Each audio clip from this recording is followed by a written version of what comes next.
તો હા તું પૂડા કાપી દઈ રહ્યા તમે આ કાપી લ્યો. ત્યાં શું પણ તમે આયા તો એટલે કેઠો મારે બધું ઘરનું કોમ ને બધું પતી ગયું ને હવે મેં કીધું લાઈ આ ફોન ભરી દઉં આ હું આમ પેલો લોકાઈ જવાનું ક્યાંથી જ ના જાય.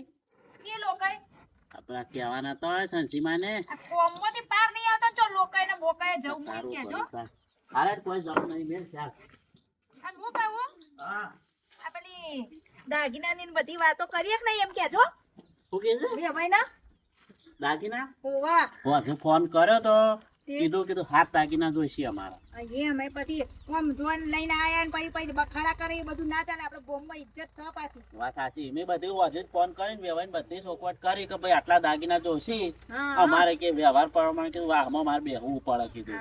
આપણી કાલ ઇજ્જત ઉઠીને કીધું બે વાહમાં માણા જોવા તો આમ લાગવું જોવે કે ના કોઈ આ તો વ્યવહાર લઈ પેલા રમણભાઈ છે બૂમો પાડ લે હું બોર બદલી હવે સારું લો હું થોડ ભરીને હું એ અગિયાર હતું પછી